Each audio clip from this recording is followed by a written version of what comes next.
Messieurs les chefs de service et médecins de l'Hôtel-Dieu de France,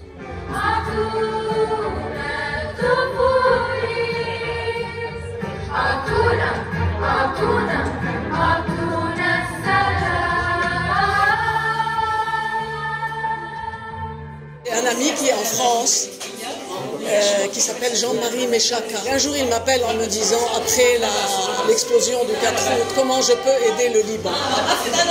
Je lui dis, je ne sais pas. Il me dit, je vais faire une quête dans le théâtre et vous envoyer l'argent parce que j'ai confiance en vous. Je ne connais personne d'autre. Je me dis, bien sûr. Et au bout d'un certain temps, 2-3 mois, il m'envoie une belle somme. Je lui dis, qu'est-ce que tu veux qu'on fasse avec?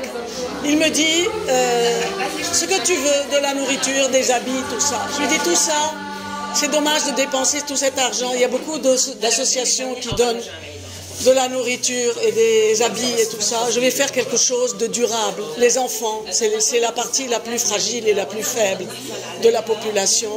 Il faut les préserver, il faut les protéger.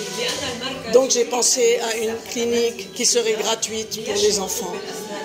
Parce que les enfants, il y en a beaucoup ici, qu'ils soient libanais, syriens, palestiniens, ce sont tous des enfants du monde. Aujourd'hui, on va inaugurer la clinique sociale de l'enfant. C'est-à-dire une clinique qui est ouverte à tout le monde. C'est pas à 100% gratuit, il faut payer peut-être quelque chose comme 5 000 ou 10 000 livres.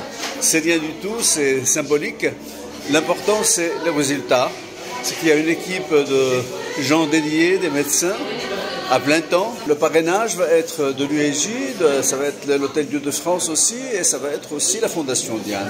Et aussi, disons, c'est ouvert à toute, disons, personne ou bien institution qui est désireuse d'appuyer notre mission et notre cause. Pourquoi? Parce que c'est une cause. Cette initiative, moi j'ai été au courant de cette initiative en tant que membre du service de pédiatrie de l'Hôtel-Dieu de France. Et donc, comme le service de pédiatrie est au cœur aussi de cette initiative, de par sa participation à travers des médecins du service. Donc nous avons été mis au courant et nous avons tous été enthousiastes à l'idée de trouver une solution à nos patients qui n'ont pas les moyens. Médecine communautaire, tout ce qui est au premier rang en contact avec les maladies de ville, avec les patients, même qui ne sont pas malades, pour le suivi régulier, les vaccins, la médecine préventive, c'est au cœur de la formation médicale.